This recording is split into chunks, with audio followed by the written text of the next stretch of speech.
Très bien, les gars, on s'en rapproche. Je suis convaincue que nous allons être la surprise d'octobre, parce que je vous le dis, il se passe des choses très importantes du côté de Kamala. Et je veux dire ceci, je le ressens dans mon âme, dans mon esprit. Cette femme est une opératrice, elle a été choisie et elle a été préparée par des agences gouvernementales. Je suis à l'aise de le dire publiquement. J'espère que Kamala va sortir et me poursuivre en justice, car cela nous permettrait d'accéder à la procédure de découverte et d'obtenir des réponses à de nombreuses questions que nous avons. Elle devrait prouver que ce que je disais était faux grâce à de solides lois sur la diffamation. D'ailleurs, ces derniers temps, j'ai reçu énormément d'emails à propos de Tim Walz aussi. Le choix de Kamala comme vice-présidente, un choix suspect, parce que qui l'a vraiment choisi? Absolument personne ne pense que c'est Kamala elle-même qui a dit « Ouais, donnez-moi le gouverneur du Minnesota, hein? » Qui est-il? Qu'est-ce qu'ils ont sur Tim Walz? En tout cas, aujourd'hui, nous allons jeter un bref coup d'œil à certaines des rumeurs qui circulent à son sujet. Alors commençons tout de suite. Bienvenue à nouveau sur Candice.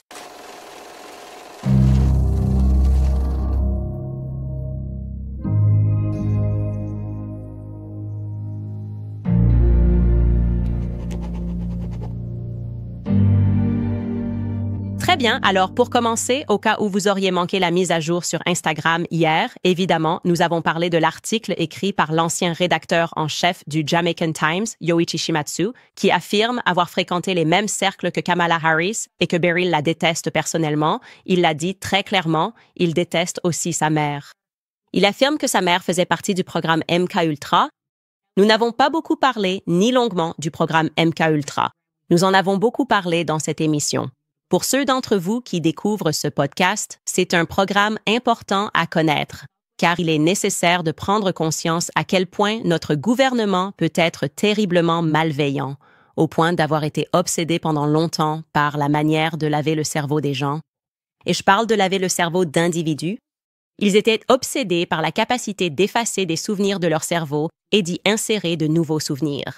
Des histoires vraiment terrifiantes de personnes qu'ils ont réussi à convaincre de commettre des crimes. Des gens dont vous pensiez en apprenant l'existence de tous ces tueurs en série, « Oh mon Dieu, Netflix vous raconte des histoires de tueurs en série, ça doit être ça l'histoire. » Beaucoup de ces personnes étaient des agents du gouvernement.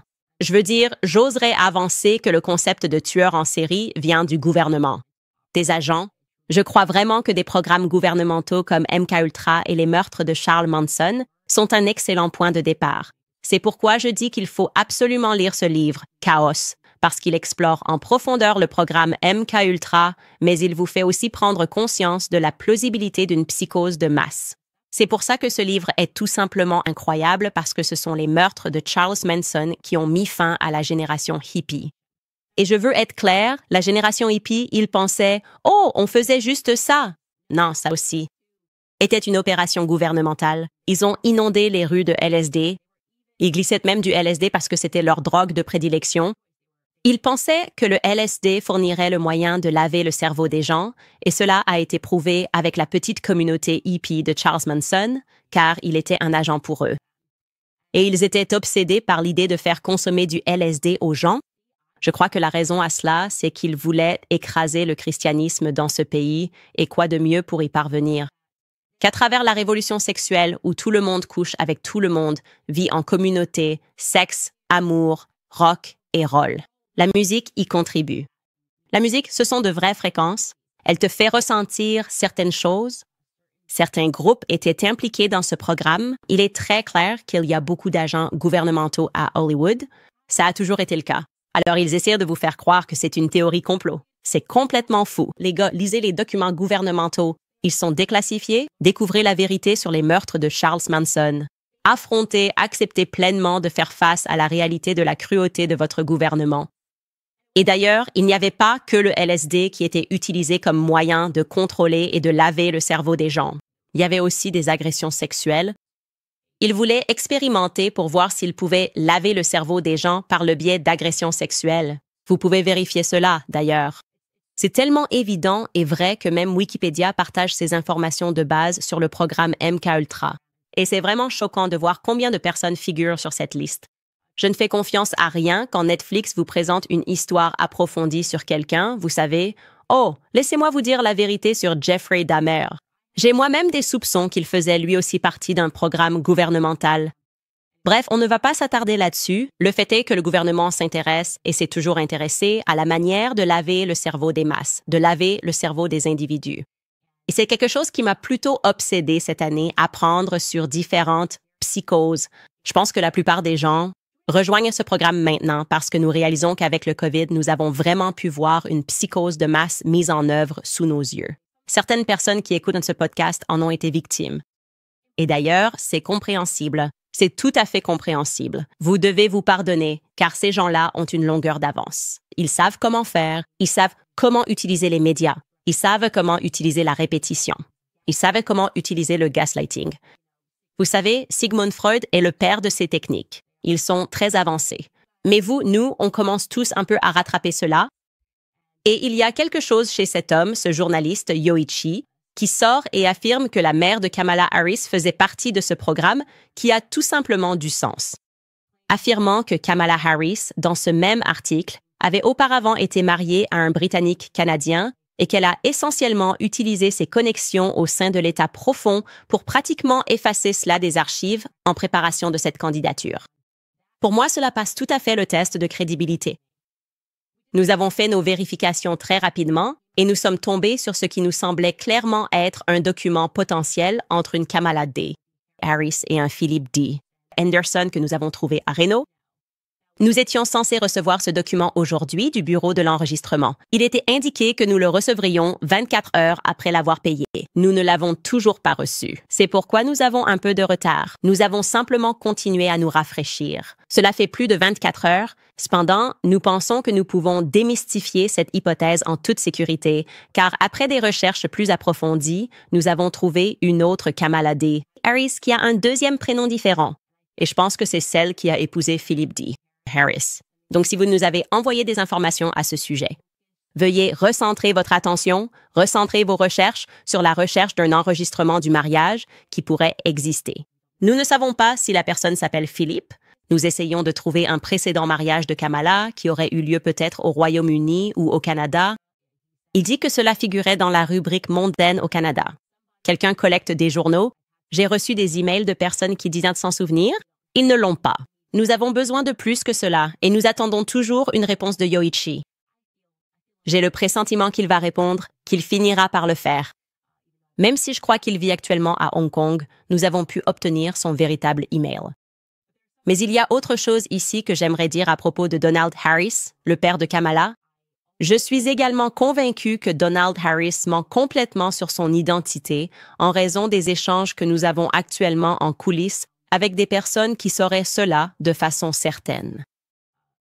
Des personnes dont nous ne sommes pas disposés ou capables de parler aujourd'hui, mais nous le ferons à mesure que nous recueillerons plus d'informations. Je pense vraiment que nous serons en mesure de prouver, sans l'ombre d'un doute, avant l'élection, que mes intuitions, que Barrell, grand-mère Barrell et arrière-grand-mère Christiana Brown, Kyrus Finnegan, que les femmes qui apparaissaient sur les photos dans le livre de Kamala, The Truths We Hold, que mes intuitions seront confirmées, ce ne sont pas ses grands-parents biologiques.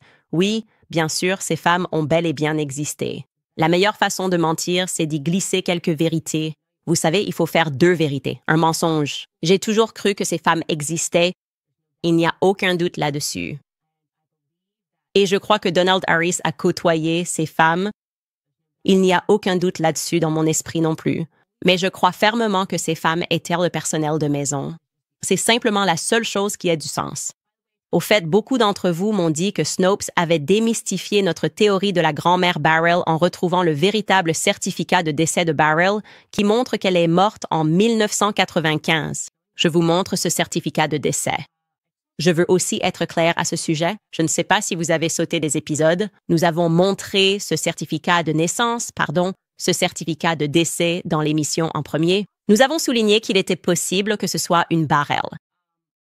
Mais nous avons jugé cela improbable, étant donné le fait, et remettons-le à l'écran, que la personne qui l'a signé, nous avons dit, nous n'avons pas pu l'identifier comme membre de la famille, Douglas Finnegan. Nous ne pouvons toujours pas, même après avoir parlé à la famille Kamala, identifier qui est la personne qui a signé ce certificat de décès.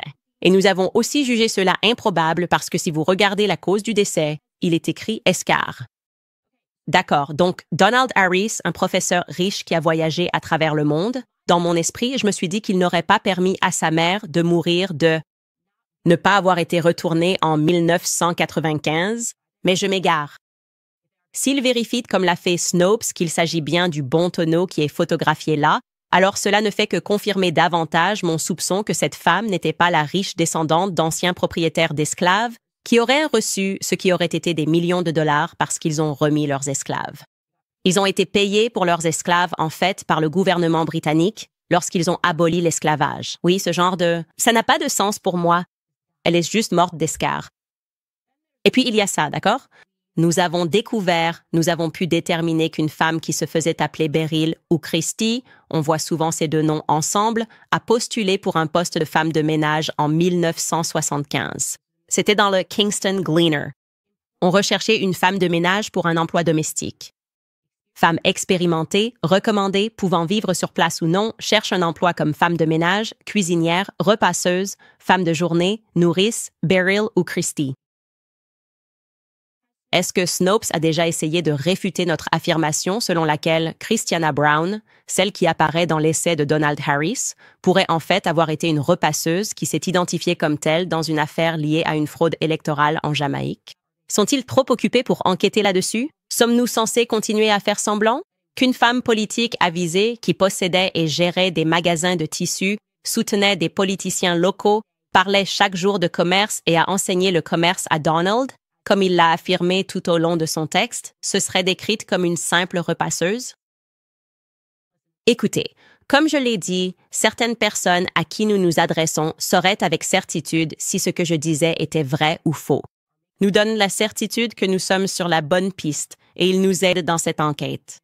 Donc, nous allons continuer. Il y a quelque chose qui ne va pas avec Donald Harris. Ce n'est pas normal que des membres de la famille disent qu'ils n'ont jamais rencontré sa mère. Des proches affirment qu'ils n'ont jamais rencontré sa mère. Rien de tout cela n'a de sens. Je crois que Kamala ment sur sa généalogie et je pense que l'État l'aide à le faire. Tout comme Yoichi l'affirme, je crois qu'il y a ici un effort collaboratif en coulisses et mon instinct m'oriente dans cette direction parce que, je me mets simplement à sa place. Si j'avais une personne avec une plateforme de la taille de la mienne qui disait candidement sur le fait que sa grand-mère est née et a grandi entre Sainte, Thomas et Tortola et qu'elle a grandi sur les îles et que sa grand-mère est... Mais avant tout, je serais furieuse à cause de la proximité que j'avais avec ma grand-mère. D'accord, j'ai grandi dans sa maison pendant mes années formatrices. Ma grand-mère est caribéenne. En 5 secondes, je serais là dehors à dire « Qui es-tu pour me dire que ma grand-mère n'est pas noire ?» Pour me dire que ma grand-mère n'a pas grandi sur l'île, pour me dire que ma grand-mère n'avait pas un fort accent caribéen. Et avant tout, j'avais l'habitude de corriger ma grand-mère. Elle disait « Jette-le, jette-le !» Je disais « Grand-mère, c'est throw. » C'est throw, grand-mère. Jette-le, c'est throw, grand-mère, éteins la lumière. Je disais « Grand-mère, on ne dit pas out the light. » C'est éteins la lumière, grand-mère. Il n'y a juste aucune chance que je reste silencieuse, avec seulement une photo d'elle dans un livre. Et puis, je ne vais même pas répondre à des questions sur mon héritage. Il y a quelque chose qui ne va pas. On le sent tous. Elle ment à propos de sa généalogie. Et la personne avec qui je suis en contact, comme je l'ai dit, on collabore en ce moment, qui est très transparente avec les informations, m'a dit qu'en Jamaïque, il y avait une importation massive de nombreux communistes chinois et juifs, ou plutôt de gens qui prétendaient fuir le communisme et qui se sont ensuite installés en Jamaïque, c'est ce que je devrais dire, n'est-ce pas? Ils arrivent donc en Jamaïque. Et je trouve que cela m'intéresse beaucoup parce que l'Amérique a dû faire face à un afflux similaire d'un groupe d'immigrants qui prétendaient fuir le communisme en Russie, mais qui en réalité ne fuirent le communisme. Ils l'ont amené en Amérique. Henderson McCarthy. Sénateur McCarthy, c'était un héros. Il disait la vérité. Vous avez mal appris cela dans vos livres d'histoire. Les communistes sont très doués pour assumer des identités différentes. Ce sont des gitans. Et je reste extrêmement dérangée par le fait que Kamala n'ait tout simplement pas mentionné le fait qu'elle avait tous ses parents blancs dont elle était extrêmement proche ou que ce soit. Elle l'a simplement éliminé complètement de son passé et de son histoire. Je considère cela comme un grave mensonge par omission. Voilà le problème. Je sais qu'on n'est pas censé sombrer dans le pays des complots. J'y vis juste en permanence parce que je pense que le pays des complots, c'est le pays de l'instinct. Et nous sommes tous en train d'accepter le fait que quelque chose ne va pas. Il y a trop de synergie entre ce qui se passe en France, Emmanuel Manson, son passé louche, sa femme qui est définitivement née homme, d'accord? Lui aussi a été élevé par ses grands-parents, une structure familiale louche et brisée. Il n'a pas vraiment connu ses parents en grandissant, mais sa grand-mère était là et la race. Tout est tellement lié. L'histoire de Barack Obama suit celle d'Emmanuel Manson, qui suit celle de Kamala Harris. Comment se fait-il qu'ils aient tous grandi avec une telle similarité? Une inexistence, juste une inexistence, n'est-ce pas? C'est insensé que tant de personnes placées dans des positions de pouvoir aient des passés aussi troubles. Ce n'est pas si difficile de dire « voici ma mère et voici mon père » et ils m'ont élevé d'une manière ou d'une autre. Aussi, tu te souviens d'hier quand j'ai dit qu'il n'y avait pratiquement aucune information? Ils ont essayé d'effacer les informations selon lesquelles Barack Obama a vécu environ 8 à 10 ans, les premières années de sa vie en Indonésie. Et puis, il y a ce journaliste qui a trouvé le seul dépliant montrant qu'il s'appelait Barack Satoru, et il s'est aussi fait appeler Barack Satoru à l'université. Il s'appelait Barack Satoru, et il y avait très peu d'informations disponibles sur Lolo Satoru, très peu de photos de Lolo Satoru, son beau-père. Eh bien, je ne savais pas que le juge Joe Brown, cet homme, ce juge qui arrive avec des preuves, s'était en fait assis pour une interview avec Stune TV et a dénoncé Lolo Satoru, selon ses dires. Et il était un agent de la CIA. Écoutez ça. Eh bien, il existe des photos de Bush avec son bras autour du jeune Barack Obama, âgé de 8 ans, parce que son beau-père, son père adoptif, Lolo Satoru, avait fait des affaires toute sa vie avec les Bush. L'oncle George Herbert Walsh, dont George Herbert Walsh Bush, le président Bush père, porte le nom, a fondé Halliburton en 1946 en Oklahoma. Et Lolo Satoru avait été vice-président exécutif international pour Standard Oil. On parlait de lui comme d'un agent de la CIA. Eh bien, oui. Voyez-vous, il dirigeait les escadrons de la mort pour l'armée indonésienne. Sur son seul ordre, n'importe qui pouvait être assassiné. Donc, lorsque George Herbert Walsh Bush est devenu chef de la CIA sous l'administration Ford, il s'est simplement associé à son vieil ami du secteur pétrolier, Lolo Satoru, et ils ont exécuté les assassinats. Voyez, la grand-mère de Barack a été officiellement reconnue comme étant la femme clé qui gérait les canaux financiers par lesquels l'argent secret de la CIA transitait vers la région du Pacifique Sud-Ouest. Elle a donc présenté sa fille qui venait d'avoir Barack à Lolo Satoru.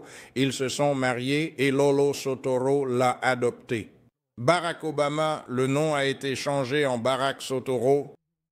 Lorsqu'il est allé au lycée à Owyhee, je connais ce lycée, j'ai failli y envoyer mon fils aîné. Je pouvais me le permettre, mais je ne pensais pas qu'il le méritait. Il y a 20 ans, les frais de scolarité étaient de 95 000 $ par an, sans compter le logement et la nourriture. Quand Obama y est allé, j'ai parlé à 2 de ses camarades de classe. Ils affirment indépendamment que les frais de scolarité, sans compter le logement et la nourriture, étaient de 45 000 $. Aujourd'hui, Business Insider rapporte que son revenu pour 2017 était de plus de 200 millions de dollars nets. C'est après impôts, déductions et exonérations. Pour l'année dernière, 2018, ils l'ont déclaré à plus de 570 millions de dollars. Et cela après toutes les déductions, impôts et exonérations. Trump ne gagne pas autant net. Je veux dire, même certains des Américains les plus riches ne gagnent pas autant. Pourquoi? Parce que lorsque son beau-père est décédé, il était l'un des 10 ou 15 hommes les plus riches de la planète. Et il a tout laissé dans un fonds fiduciaire géré depuis l'Indonésie pour que le gouvernement américain ne puisse pas y toucher. Cela fait de Barack Obama un bénéficiaire à un tiers des avoirs de l'un des 10 ou 15 hommes les plus riches de la planète. Donc, on s'est fait avoir. Alors, vous savez, ce petit truc que Bush fait quand il est avec Michelle, il rit et il lui donne des bonbons. Le truc à l'intérieur, est-ce que c'est censé être le même genre de bonbons qu'il donnait à son mari quand il avait 6, 7, 8 ans? Oh wow, that is truly, truly amazing to see. Tout ce que je dis, c'est que lorsque vous entendez la vérité, elle vous touche différemment. Et c'est la seule chose qui a du sens parce que nous regardons autour de nous et nous nous demandons d'où viennent ces gens. On a l'impression qu'ils sont tout simplement en train d'être promus au rang de leader. Je veux dire, Kamala Harris n'a même pas gagné. Ils ont juste mis Joe Biden de côté et ont dit « Voilà, votez pour Kamala ». Je veux dire, c'est complètement fou. Si c'est censé être une démocratie, non? Si on est censé avoir un système dans lequel n'importe qui peut devenir président des États-Unis, pourquoi a-t-on l'impression que seuls ceux qui sont profondément liés à un réseau politique deviennent présidents des États-Unis? Pourquoi a-t-on toujours l'impression que c'est quelqu'un qui a un passé douteux, d'accord, quelqu'un comme Barack Obama, qui passe du temps sur une île, qui a très probablement fait partie d'un programme militaire, des gens comme la famille Bush, comme la famille Clinton? Pourquoi a-t-on l'impression que nous n'avons pas le système que nous prétendons avoir? Il y a quelque chose qui ne va vraiment pas. Je crois que ces individus sont élevés pour cela. Je pense aussi que beaucoup de ces personnes sont sélectionnées après avoir été prises en flagrant délit de crime, car on sait alors qu'elles peuvent être contrôlées. Et quand je dis qui les contrôle, je fais référence à la CIA. Et je pense que tout le monde est en train de s'en rendre compte en ce moment. Donc, nous devons le reconnaître, nous devons en parler. Et c'est la seule façon dont nous pourrons parvenir à une conclusion. Je veux aussi maintenant parler de ce qui se passe avec Tim Walz. J'étais réticent à en parler, mais je pense qu'il y a eu trop de rumeurs à ce sujet et qu'il est temps de le faire. L'un de nos sponsors, car l'incompétence de l'administration Biden-Harris ne peut être supportée 4 ans de plus. De nombreux Américains achètent des actifs tangibles comme les métaux précieux, l'or et l'argent. Je me suis associé à Goldco, une entreprise qui a rendu l'achat de métaux très facile, transparent et simple. Ils soutiennent énormément l'émission et ils sont très compétents dans ce qu'ils font. Si vous êtes intéressé par l'achat de métaux précieux ou si vous voulez en savoir plus sur comment ils peuvent vous aider, rendez-vous sur Candice. Vous n'oublierez pas ce nom de domaine. Obtenez gratuitement un kit or et argent 2025, rempli d'informations essentielles sur les défis économiques et comment les métaux précieux pourraient être une solution. Pour mes auditeurs, vous pourriez bénéficier d'une prime instantanée jusqu'à 10% en argent bonus. C'est une offre super. Alors, rendez-vous sur Candice pour en savoir plus. Encore une fois, c'est Candice. Très bien, parlons de cette affaire mystérieuse concernant le partenaire de course de Kamala, Tim Walz. Beaucoup d'entre vous nous ont envoyé des emails pour demander pourquoi nous ne couvrons pas cette histoire naissante. Qu'est-ce qui se passe? Pourquoi n'en parlez-vous pas? Et la réponse, c'est que les allégations sont graves. Nous voulons être prudents car il y a aussi une possibilité que ce soit un piège parfaitement préparé qui nous serait tendu juste avant l'élection. Comme ça, ils peuvent dire « Oh, regardez, ce sont des gens de QAnon, ils ont dit ça et il n'y avait aucune vérité là-dedans. » Et il faut vraiment être prudent à l'approche d'une élection. Vous voulez vous assurer que tout ce sur quoi vous faites un reportage est basé sur des faits ou au moins à un certain fondement. Ainsi, vous pouvez dire « D'accord, nous n'en sommes pas certains à 100%. » Et concernant Tim Walz, en mettant de côté toutes les allégations, je tiens à dire ceci. Il me donne juste la chair de poule. Vous connaissez la chair de poule, vous? Tout le monde sait ce que c'est, la chair de poule. Les femmes, on sait ce que c'est, la chair de poule, d'accord? C'est une sorte d'état spirituel que les femmes ont. On ne peut pas l'expliquer. On croise quelqu'un et on se dit juste « même », vous voyez, genre « même ». Je ne le sens pas. Et il n'y a pas de mots, tu ne sais pas, non, mais tu sais. Tu regardes quelqu'un et tu te dis juste « j'aime pas, j'ai aucune preuve, mais je sais, je le sens. Je ne sais pas, non, mais je sais. » C'est ça, la chair de poule. C'est comme ça que ça marche, la chair de poule. C'est juste un truc, une ambiance qui circule. Ce que nous savons avec certitude à propos de Tim Walz, c'est qu'il a, disons, une relation assez lâche avec la vérité. Je veux dire, lors d'une interview à la radio en 2019, il a affirmé qu'il était à Hong Kong le jour du massacre de la place Tiananmen. Ce n'était pas le cas. Et ils ont dit « Oups, je me suis trompé dans la chronologie. » Sérieusement? J'ai l'impression que ce n'est pas le genre de choses qu'on oublie. J'étais là le 11 septembre au World Trade Center. Ah, en fait, je me suis trompé. J'y étais quelques semaines plus tard et en réalité, je n'étais même pas à New York. Hein? Vous savez, il y a aussi eu la campagne de Harris qui a fait circuler un extrait sur X où il parlait de la violence armée. Et il a dit « Vous savez, nous pouvons nous assurer que ces armes de guerre que j'ai portées à la guerre, c'est le seul endroit où ces armes se trouvent. » Et il a fortement laissé entendre qu'il avait donc été dans une zone de combat, comme s'il disait « des armes que j'ai portées à la guerre ». Et il s'est avéré que ce n'était tout simplement pas vrai. Selon la Garde nationale de l'armée du Nebraska, il s'est engagé en avril 1981 juste 2 jours après son 17e anniversaire. Et il est entré en service comme fantassin, suivant une formation de base d'infanterie de l'armée de 12 semaines avant d'obtenir son diplôme de fin d'études secondaires. En 1996, il a été transféré à la Garde nationale de l'armée du Minnesota. En 2003, il a été déployé en Italie, ce qui n'était qu'un poste de soutien aux forces militaires actives. Il n'a en réalité jamais été envoyé en zone de combat, ce qui explique pourquoi il ne s'est même pas chargé un fusil de chasse. Je n'arrive pas à croire qu'il ait fait ça avec des caméras qui le suivaient. Il voulait juste montrer qu'il était un homme. Et on est censé croire que c'est un vétéran de guerre et qu'il va aller tirer sur des faisans. Et malheureusement, il n'a pas réussi à charger un fusil de chasse. Regardez ça, c'est incroyable. Oui, c'est ma théorie. Et ça ne va jamais tout à fait bien. Ça ne va jamais vraiment bien. Juste pas tout à fait bien. Comment fais-tu pour que ça tienne? Gouverneur, quel type d'arme? C'est une Beretta à 400. Je l'ai achetée quand je faisais beaucoup de tirs au plateau, parce qu'elle a une sorte de système breveté, un kick-off. Donc, quand on vieillit, ça fait moins mal à l'épaule. Je pense que c'était censé être conçu comme une sorte de coup de com' pour attirer les électeurs républicains vers lui. Et ça a eu exactement l'effet inverse. Laissez-moi vous dire, les conservateurs purs et durs ne voteront pas pour lui après avoir vu cette séquence où il est totalement incapable de charger un fusil de chasse alors qu'il n'est même pas en zone de combat. Bref, les allégations que la plupart des gens ont été réticents à aborder. Il n'y a pas de grande conspiration ici. On attend juste d'avoir plus de preuves. Elles sont, bien sûr, bien plus graves que de savoir s'il était ou non en zone de combat. Écoutez, voilà ce que je vais dire. Les stéréotypes, je les aime bien. J'y crois. Je ne crois pas que les stéréotypes sortent de nulle part. Je pense qu'il est normal d'admettre que, si on devait choisir le meilleur conducteur d'Amérique, on ne dirait pas « Donnez-moi la femme asiatique », n'est-ce pas? Je pense que c'est juste. Je pense que c'est équitable. Il y a des stéréotypes sur les Asiatiques, des stéréotypes sur les Noirs. Si tu te dis « J'ai vraiment besoin de faire ma comptabilité, mes impôts », tu ne vas pas dire « Donnez-moi la fille noire ». Je ne sais pas. Bien sûr, je ne dis pas que tu ne peux pas être brillant.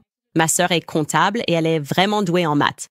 Mais ce que je veux dire, c'est que si tu devais choisir rapidement quelqu'un dans une pièce en te basant sur des stéréotypes, tu ferais comme ça. Et il y a des stéréotypes sur les hommes hétéros et des stéréotypes sur les hommes homosexuels. Et je dirais simplement que, selon le stéréotype de l'homme hétéro, je ne pense pas que les hommes hétéros, quand ils travaillent dans des écoles, créent des clubs pour homosexuels. Je ne pense tout simplement pas que ce soit quelque chose qui arrive. Et Tim Walz a fait ça.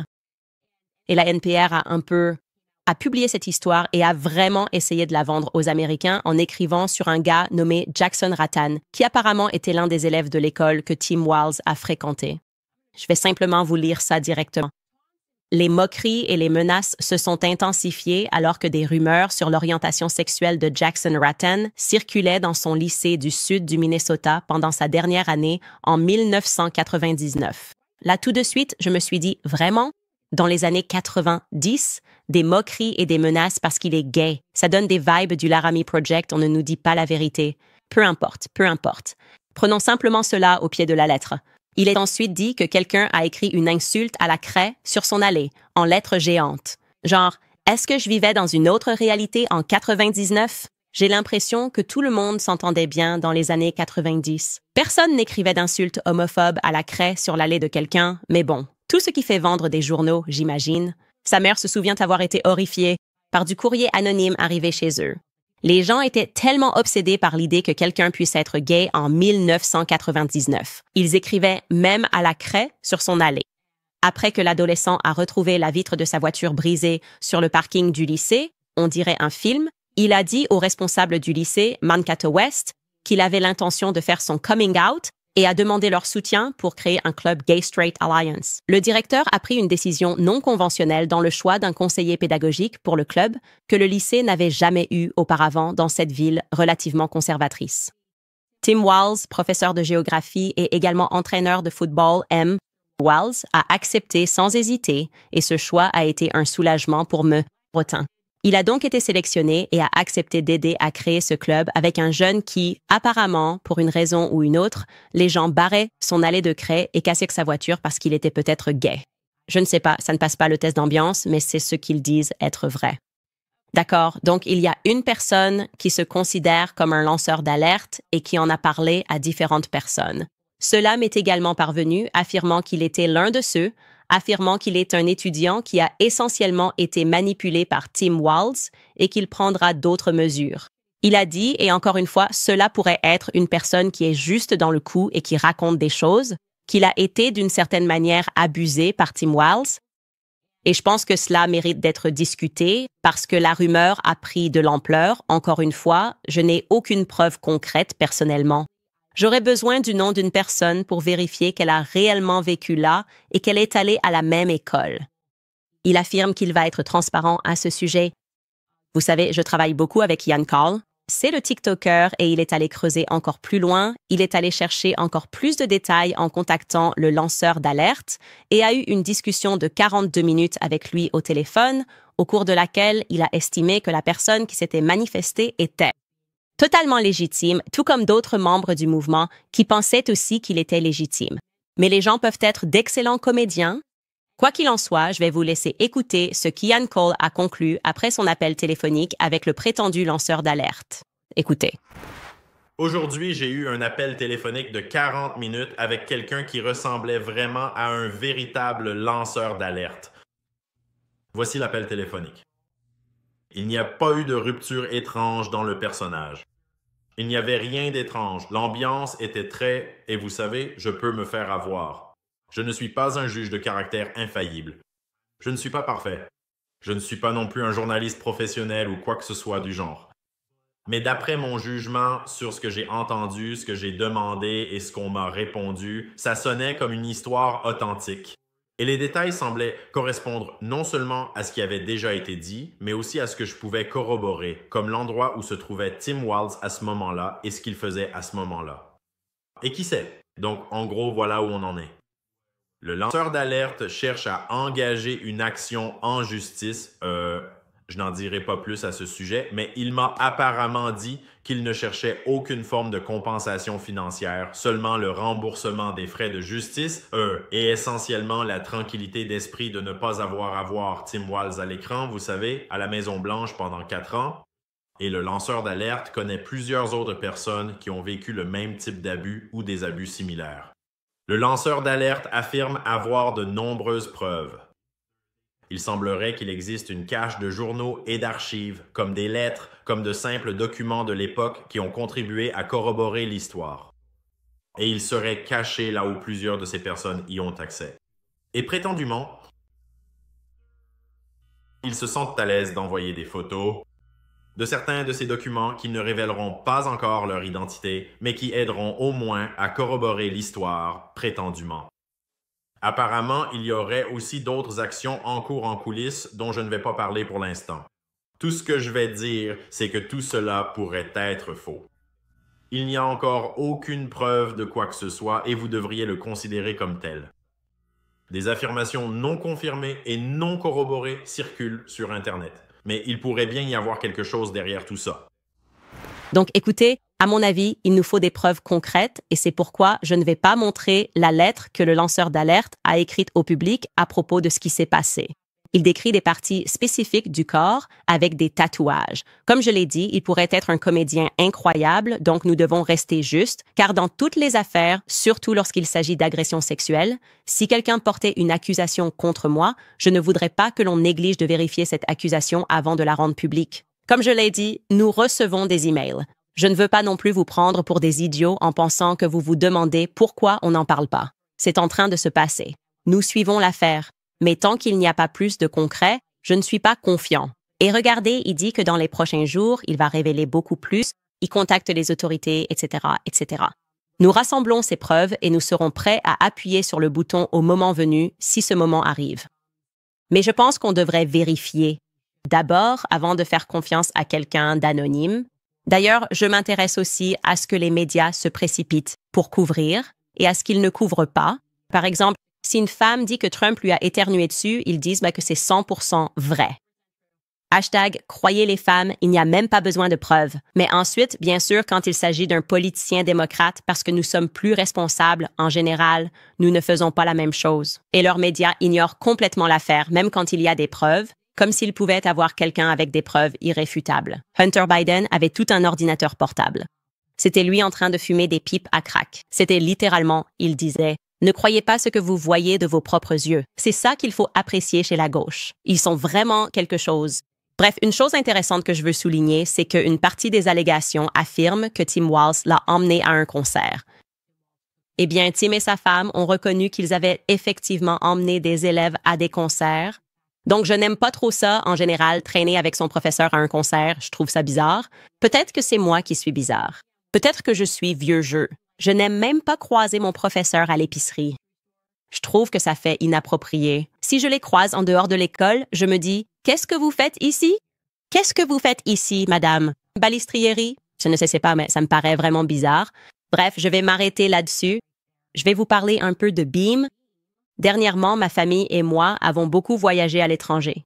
Une chose reste constante, l'importance du sommeil, surtout avec le décalage horaire comme moi. Le sommeil est notre fondation. Il alimente l'énergie, aiguise l'esprit et prépare aux défis de la journée. Et c'est là que Beam Dream entre en jeu. Ce n'est pas un simple complément, c'est un changement. Il est formulé avec des ingrédients naturels. Beam vous aide à vous endormir paisiblement. Ainsi, vous vous réveillez reposé et prêt à saisir la journée sans la somnolence provoquée par d'autres somnifères. Tout ce que vous avez à faire, c'est de mélanger Beam dans de l'eau chaude ou du lait. Mes auditeurs bénéficient d'une remise spéciale sur leur chocolat chaud sain sans sucre. Faites du sommeil une priorité et essayez la poudre Dream de Beam. Bénéficiez de 40% de réduction sur shopbeam.com Candice avec le code Candice. C'est shopbeam.com Candice et utilisez le code Candice. Jusqu'à 40% de réduction. Un meilleur sommeil n'a jamais eu aussi bon goût. Très bien. Maintenant, on passe à certains extraits que j'ai ratés pendant que j'étais à Tokyo. J'avais tellement hâte d'y arriver. Je suis tellement excitée. J'ai évidemment entendu dire que Kamala était passée dans le podcast Call Her Daddy. Maintenant, je veux être claire. Si vous écoutez le podcast de Candace Owens, on peut être à peu près sûr que vous n'écoutez pas le podcast Call Her Daddy. Beaucoup n'en avaient probablement jamais entendu parler. Il n'y a aucun doute là-dessus. Mais je dirais que si vous vous identifiez comme conservateur, il n'est probablement pas dans votre top 10. Donc, avant tout, laissons Kamala expliquer. La toute première question qu'Alex Cooper, l'animatrice de Call Her Daddy, lui a posée, c'était « Pourquoi avoir choisi de venir dans ce podcast parmi tous les podcasts ?» Et c'est une excellente question. À toi, Kamala. Je suis curieuse, tu ne fais pas beaucoup d'interviews longues. Qu'est-ce qui t'a donné envie de faire Call Her Daddy aujourd'hui? Eh bien, je pense que toi et tes auditeurs avez vraiment compris une chose essentielle, c'est que l'une des meilleures façons de communiquer avec les gens, c'est d'être authentique, tu sais, et de parler des sujets qui comptent vraiment pour eux. Ce que j'aime dans ce que tu fais, c'est que ta voix dans ton émission est vraiment centrée sur tes auditeurs. Et je pense qu'en ce moment, c'est une période dans le pays et dans la vie où les gens veulent vraiment savoir qu'ils sont vus et entendus, qu'ils font partie d'une communauté, qu'ils ne sont pas seuls. Donc, je suis vraiment ravie d'être avec toi. Ça fait beaucoup de mots et d'euphémismes pour décrire la communauté à laquelle elle fait référence. Pour le meilleur ou pour le pire, c'est un podcast axé sur le sexe. Il n'y a pas d'autre façon de le dire. On ne peut pas parler de Call Her Daddy sans que ce soit des femmes qui se réunissent pour parler de sexe. D'ailleurs, même quand elles ont lancé ce podcast, pour être clair, Alex Cooper, l'animatrice, vient tout juste d'avoir 30 ans. Elle l'a lancé avec une autre fille. Ensuite, elle et cette fille se sont brouillées. Et en fait, elle continue simplement à inviter des femmes qui viennent parler de leurs relations ratées, de leurs techniques sexuelles. Et je vais d'ailleurs vous montrer un autre extrait. Si vous êtes jeune, je vous conseille vraiment d'éteindre pendant 2 minutes, car nous avons nettoyé l'extrait autant que possible, et pourtant cela offense encore énormément mes oreilles. Mais il est important que je vous montre cela, car je veux que vous ayez une compréhension réaliste du podcast auquel cette équipe, les candidats à la présidentielle, ont accepté de participer en disant « Oui, faisons ce podcast ». Pour être clair, lors du lancement, entre autres choses, elles ont commencé par une technique de fellation. Celle-ci était appelée le Gluck Gluck 9000. C'est juste pour que vous compreniez à quel point ce podcast peut être explicite.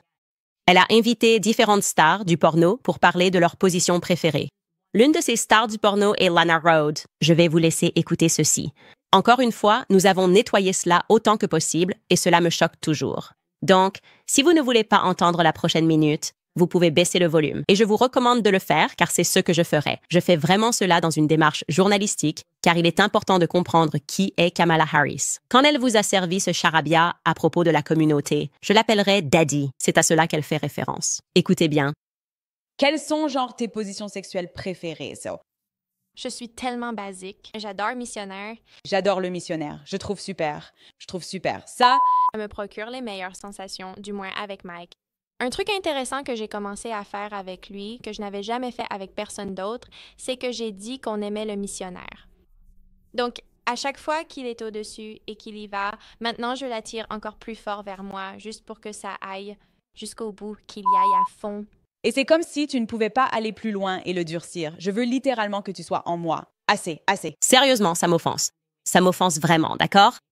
Et d'ailleurs, dans sa discussion avec Lana Rhoades, c'était la partie la plus soft. Même la description sur YouTube, je suis juste stupéfait. Je n'ai pas le droit de gagner de l'argent sur YouTube. Et c'est juste incroyable pour moi de voir ce qu'on trouve sur YouTube. La description dans la case sur YouTube dit qu'Alex et l'ancienne star du porno Lana Rhoades discutent. Je ne vais pas lire ça. Bip, bip, bip, ton mec, bip, pendant qu'il est à quatre pattes. Différents types de, et là j'utilise le mot gentil, testicule, jeu de rôle d'écolière, et le jeu de rôle le plus étrange que Lana ait proposé à un petit ami et qui a été refusé. D'accord, donc ça c'est le podcast Call Her Daddy. Maintenant, le podcast Call Her Daddy essaie d'être, je suppose, plus propre et plus drôle.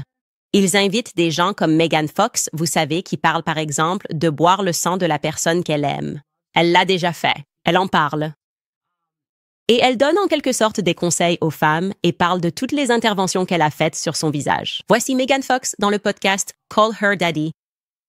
Quand j'ai dû y aller pour cette intervention, je me suis dit, écoutez, si vous allez m'endormir, si je vais être malade pendant 2 mois à cause de l'anesthésie générale, si je vais ressentir, si je vais traverser ça parce que je ne dors jamais complètement, donc mon âme se bat sur la table d'opération pour se réveiller.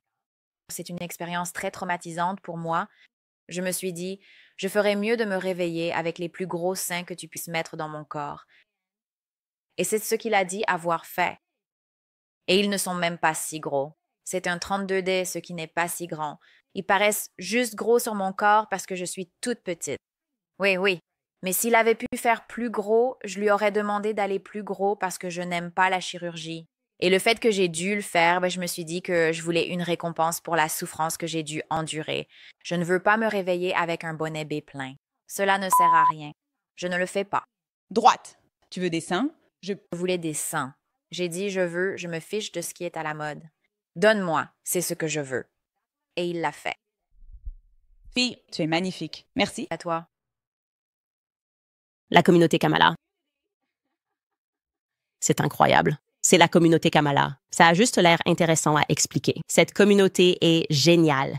Elle fait référence à une communauté de filles faciles. C'est à cela qu'elle fait référence. D'ailleurs, je tiens à dire que c'était une décision intelligente de sa part de venir dans ce podcast. Il n'y a aucun doute là-dessus. Parce que tu as affaire à des femmes, maintenant tu peux vraiment comprendre pourquoi elle a abordé la question de l'avortement et à quel point c'est complètement du pipeau, n'est-ce pas, pour ces femmes qui donnent tout le temps leur avis. Quand elles en parlent, c'est toujours « mon corps, mon choix ». Et elles utilisent des arguments du genre « et si une fillette de 8 ans se faisait violer? OK, ce sont de ces femmes dont on parle, celles qui avortent. OK, elles avortent parce qu'elles couchent ouvertement avec plein de mecs. » Et ce qui se passe en réalité est dingue. J'ai appris ça et parlons un peu des oiseaux et des abeilles. Si tu as plein de partenaires, il y a des chances que tu tombes enceinte. Et il y a des chances que la personne qui t'a mise enceinte ne veuille pas avoir d'enfant avec toi parce qu'il te considère comme une fille facile. Tu vois ce que je veux dire? C'est comme si tout le monde était déjà passé par toi et qu'ils ne veulent pas s'engager avec toi. Et donc, c'est la vraie raison que les gens ne vont pas te dire. C'est la vraie raison pour laquelle ces femmes se battent bec et ongle pour l'avortement.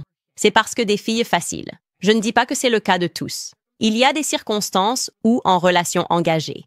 Et je ne veux pas généraliser, car il y a aussi des personnes avortées jeunes et étaient dupées en croyant que ce n'était qu'un amas cellulaire. Quand j'étais pro-choix, je pensais que ce n'était qu'un amas de cellules. Je l'ai appris. Et je pense que ces femmes qui avortent éprouvent beaucoup de regrets et ont l'impression qu'elles n'ont pas le droit de changer d'avis. Et elles en ont le droit. Je veux que ces femmes sachent que l'on peut avoir été pro-choix et que l'on aurait le témoignage le plus fort si l'on décidait ensuite de devenir pro-vie, parce qu'on a plus d'informations. Je veux vous accueillir dans cette démarche. Je ne veux pas que vous vous sentiez exclu ou que vous pensiez devoir rester pro-choix toute votre vie et écouter des podcasts comme celui-ci. Mais une écrasante majorité des femmes qui se battent de cette manière pour l'avortement sont des femmes qui écoutent ce genre de podcast et vivent leur vie de la même façon, répugnante, pensant que c'est cool, comme un symbole de leur ouverture d'esprit lorsqu'elles parlent de leur corps et modifient leur apparence pour rester jeunes. Des femmes extrêmement malheureuses, et elles ont besoin de l'avortement pour savoir qu'il existe un moyen d'échapper à leurs responsabilités. Il est donc tout à fait logique que Kamala et Alex Cooper aient discuté de l'avortement de cette manière. Écoutez. Je voudrais poser cette question davantage à vous et au Daddy Gang.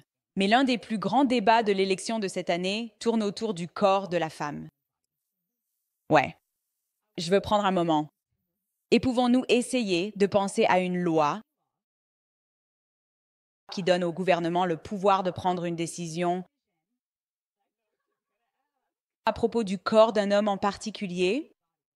Non, y a-t-il vraiment une loi à ce sujet? Non, absolument pas, non. Ce n'est pas le cas. Juste des idiotes qui disent non, sans rien savoir du projet. Et cela devrait vous alarmer qu'une femme qui demande réellement le pouvoir à la tête de l'armée n'ait aucune idée de l'existence de la conscription. Non, non, zéro. Maintenant, va mourir en Irak. Va mourir en Israël. Va mourir en Ukraine. Je ne peux pas supporter ça. Je déteste le mouvement basique BITCH, les conversations basiques. C'est le pire stéréotype sur les femmes qu'on n'a rien à offrir. Mais genre, il faut que je me fasse refaire la poitrine. Et ils étaient là, j'ai dit, donnez-moi le plus gros que vous puissiez imaginer. Je veux qu'elle soit énorme. Je me disais, je vais m'endormir car j'ai l'impression que mon âme flotte. C'est comme ça qu'ils sont religieux. Genre, quand je suis sous anesthésie générale et que je me fais faire les plus gros seins du monde, mon âme est tellement puissante qu'elle flotte vers le haut. Alors je me dis, docteur, si je fais ça et que mon âme flotte au-dessus de moi pendant que je me regarde d'en haut, donnez-moi les plus gros seins que vous puissiez me donner. Et il l'a fait. Ouais, c'est moi. C'est ma connexion avec Dieu. Ça me rend malade. Franchement, je ne supporte pas cette version de ce que cela signifie d'être une femme.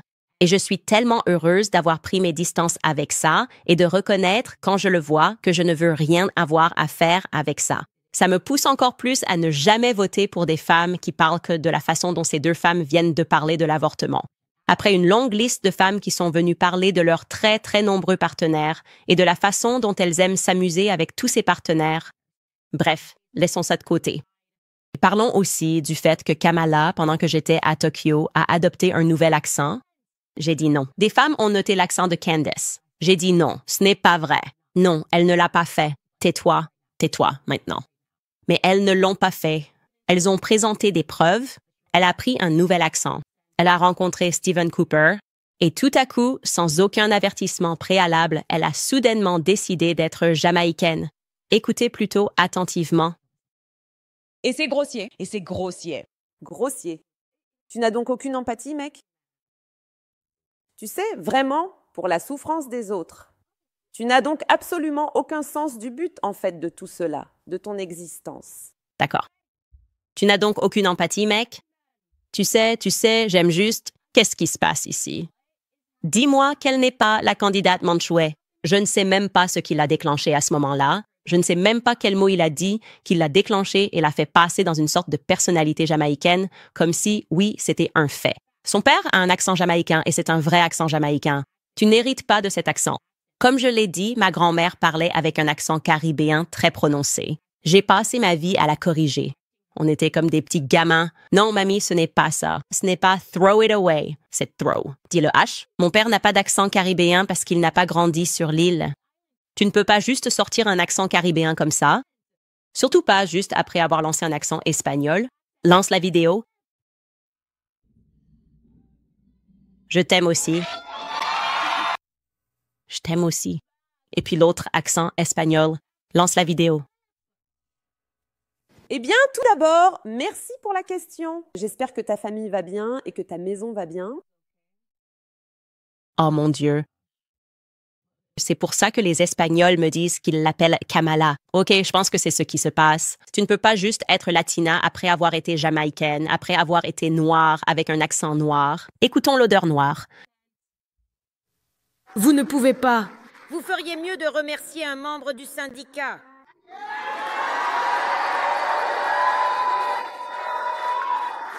Vous feriez mieux de remercier un syndicaliste pour un congé de maladie, pour un congé payé, pour vos vacances.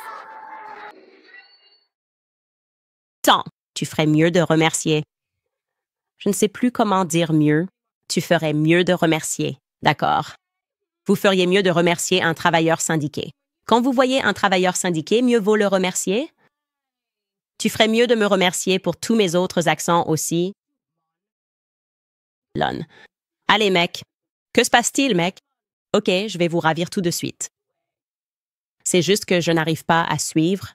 Je n'arrive vraiment pas à suivre tous ces accents que cette femme n'arrête pas de prononcer. Ce n'est pas bien. Ce n'est tout simplement pas acceptable. Et nous devons collectivement nous rassembler et considérer cela comme étant le plongeon les plus inacceptables de diverses personnalités que nous ayons jamais vues. Quand pourrons-nous légalement lui diagnostiquer un trouble de la personnalité multiple? Genre, c'est pour quand?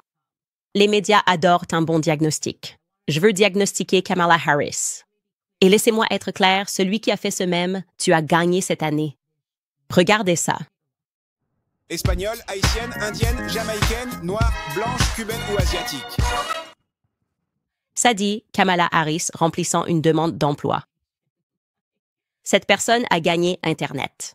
Absolument incroyable. Tout ça pour dire, au fait, qu'elle est bien passée dans The Breakfast Club hier, comme on s'y attendait. Je ne me souciais que d'une chose. Je savais qu'il allait parler de Janet Jackson. Je me disais juste, si elle dit un seul mot sur Janet Jackson, on se révolte. Passez l'extrait. Petite question. Il y a une rumeur que Janet Jackson serait en colère contre vous parce que vous avez poursuivi son frère Michael Jackson. Éclaircissez ça pour les gens. Ce n'est pas vrai. Je sais. Sur aucun des 2 points. Oh, elle n'est pas en colère contre vous? Je ne sais pas. Je ne sais pas. Je ne lui ai pas parlé, mais ce n'est certainement pas vrai concernant son frère.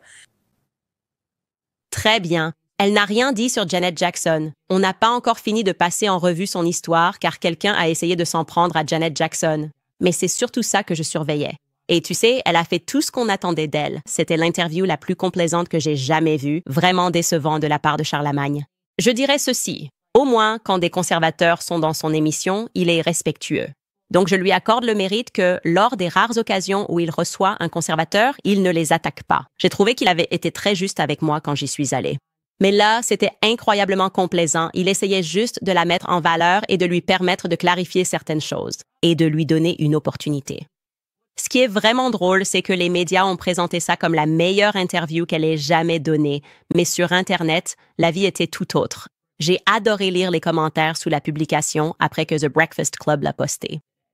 Voici ce que les gens disaient sur Internet. Au fait, on vous montre juste une capture d'écran de tous les commentaires à la suite, donc on ne sélectionne pas.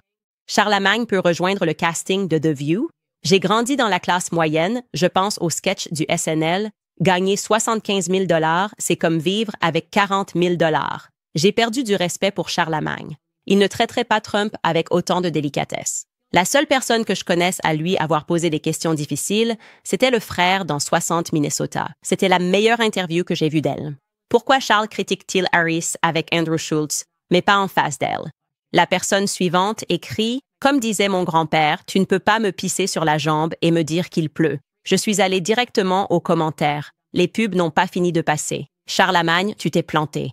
Kamala, nous avons commencé dès le premier jour. Mon loyer a augmenté de 20%, les courses coûtent cher, les impôts ont augmenté, mon salaire n'a pas suivi. Plus de classe moyenne. Si quelqu'un gagne moins de 50 000 $ par an, tu ne t'en rends même pas compte parce qu'on est foutu. Donc tu comprends. Ça ne marche pas. Et tout ce contrôle des dégâts pour essayer de récupérer le vote noir, ça ne marchera tout simplement pas pour Kamala.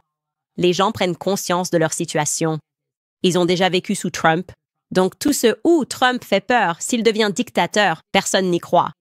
Ils vivaient bien sous Trump, non? Et ils ont vu comment leur vie s'est dégradée sous l'administration Biden-Harris. Et le fait qu'elle fasse semblant de n'y être pour rien et que les choses vont s'améliorer si elle devient présidente, ça ne prend pas. Et j'en suis fière. Comme je l'ai dit, c'est comme si, pour la première fois, je suis fière de voir les Noirs tenir bon, et ne pas tomber dans les discours raciaux habituels et les manipulations, et en particulier les hommes noirs. Bref, les amis, je vais passer à vos commentaires après avoir remercié American Financing et vous rappeler de les contacter, car l'économie est un fardeau majeur pour l'Américain moyen, comme on le voit en ce moment. Les salaires stagnent, les dépenses augmentent, et il est très difficile de payer toutes les factures sans carte de crédit.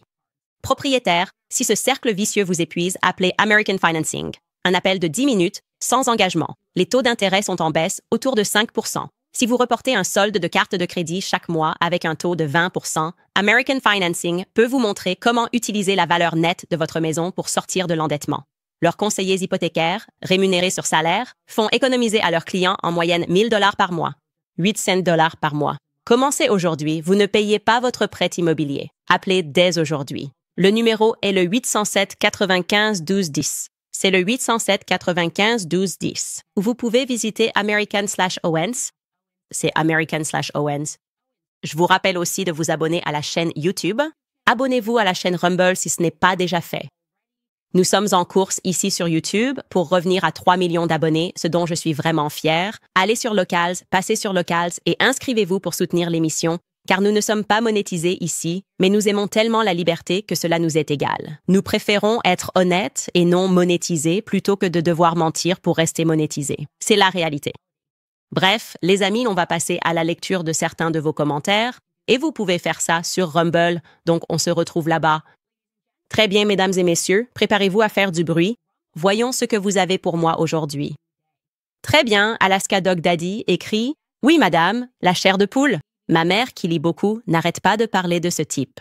C'est pareil pour ma sœur, d'ailleurs. Genre, ma sœur m'a appelé. Elle m'a dit « J'ai juste envie de faire l'école à la maison à mon enfant si Tim et Kamala arrivent à la Maison-Blanche. Il y a juste quelque chose chez lui que je n'aime pas. » C'est comme si les femmes ressentaient ce truc. Vous savez, ce truc qu'on ne peut pas vraiment décrire, mais on sait juste qu'il y a quelque chose qui ne va pas. Oli écrit « Étant l'une de celles qui ont été prises dans le schéma du COVID-19 et qui s'en sont réveillées, merci de nous reconnaître. C'est un chemin difficile à remonter, avec des dégâts et un pardon honteux tout autour. Gloire à Dieu. » Oui, pardonnez-vous. Je dis toujours ça. C'est vraiment le pire quand les gens disent « Non, tu es idiot et tu le resteras pour toujours. » C'est comme si chacun se réveillait à des moments différents. Et au final, je pense que le COVID a été un immense bien parce qu'il a réveillé tellement de gens en masse et cela a rassemblé des personnes et créé des alliances entre elles. Vous n'écoutiez probablement pas mon podcast pendant le COVID parce que j'étais tellement anti-vax et je l'écoute et j'entends des idées différentes. Donc, j'y suis tout à fait favorable. Je pense, en ce qui concerne le réveil des gens face au gouvernement, qu'ici, c'est une philosophie de grande tante. Donc, écrit, quel choix avons-nous pour voter cette année? Voter pour Trump. On obtient des cartes vertes avec des diplômes, l'immigration, la guerre avec l'Iran pour Israël, Kamala, la décadence de la gauche. Je garde une échelle de secours. Donc, en 2028, les vrais se lèveront. Oui, je ne suis pas, vous savez, je reconnais tout à fait que Trump a changé de position sur la guerre, ou du moins a défini une position particulière. Il semble que ce soit une circonstance spéciale en ce qui concerne Israël et l'Iran. Et ce n'est pas le Trump qui s'est présenté en 2015 et disait « Faites rentrer tout le monde à la maison ». Donc, je n'aime pas ça. Je n'aime vraiment pas ça. Je ne vais pas faire semblant d'aimer ça. Évidemment, entre les deux Kabbalah, tu auras la guerre et la décadence de la gauche. Donc, je pense que l'option ici est claire. On verra bien ce qui se passe, évidemment. Mais je crois que, quoi qu'il arrive, je sens qu'il y a un changement et que les conversations évoluent. Et en 2028, les seules personnes qui pourront rallier les conservateurs seront la vraie droite populiste et ceux qui sont fondamentalement isolationnistes sur le plan de la guerre. Play It Out écrit « Les mots ne peuvent pas exprimer à quel point ça me rend heureux d'entendre que tu as croisé Ye en Jamaïque. Que Dieu te bénisse, toi et Ye, deux des plus grands super-héros du monde. Oui, tu sais, Kanye a vraiment tout fait exploser dans sa vie pour devenir libre. Et à l'époque, je me souviens que je n'arrivais pas à comprendre pourquoi il faisait ça et pourquoi il voulait sortir de tous ses contrats. C'est comme Adidas t'a rendu milliardaire. Pourquoi quitter ce contrat? Maintenant, je comprends que cela venait avec des conditions à Hollywood, des sujets dont tu ne peux pas parler, des opinions politiques que tu es censé avoir, sinon on te mettra sous surveillance psychiatrique 51-50. Et ça, mes amis, c'est une forme d'esclavage. Il vaut mieux être pauvre et libre que d'avoir tout l'argent du monde sans avoir son âme. Sarah écrit « Brave 7000 caniches ». Ton intuition est définitivement guidée par le Saint-Esprit. Je le pense vraiment. Je crois vraiment que Dieu m'a donné cette énergie, que Dieu m'a placé dans la position où je suis parce que nous sommes tous en train de vivre cet éveil en même temps. Et je suis simplement reconnaissant. Je suis reconnaissant pour tout ce qui m'est arrivé, même si cela a pu sembler mauvais. Au final, cela a été très positif. Christiana écrit Beryl BD. Walls doit se rendre en prison pour avoir manifesté pacifiquement contre l'avortement. Elle a été condamnée à 3 ans de prison et à de jeunes enfants. Merci de parler de son histoire. Je ne connais pas cette affaire, mais je vais certainement m'y intéresser. Et mes producteurs ont noté ici que le tribunal fédéral de Manhattan l'a condamnée à 3 ans et 5 mois pour avoir enfreint la loi sur la liberté d'accès aux entrées des cliniques. Je sais ce qu'ils ont mis en place. Et c'est une absurdité absolue. Ouais. Ce que ces communistes essaient de faire est tout simplement méprisable. Cette personne 123B écrit « Que Dieu vous bénisse, vous et les vôtres. Vous faites un excellent travail. Je vous salue, Marie. Merci beaucoup. J'apprécie vraiment ça. Et j'aime voir qu'il y a autant de catholiques. Je veux dire, j'adore ça. C'est incroyable. Brave 7000 écrit simplement « Je t'aime, Candice. Je t'aime aussi. » Les amis, j'apprécie vraiment. On s'amuse tellement. Et comme je l'ai dit, je me sens vraiment bien à propos de certaines discussions que nous avons à huis clos avec des personnes qui sont vraiment bien informées sur la généalogie de Kamala. Ils ont été francs. Ils comprennent ce qui est en jeu et eux aussi savent. Que Donald Harris a été extrêmement louche. Nous allons rester sur le coup. Nous allons laisser les informations filtrer petit à petit pour que tout soit parfaitement en ordre, mais je pense vraiment qu'il est imminent que nous puissions faire une grande révélation.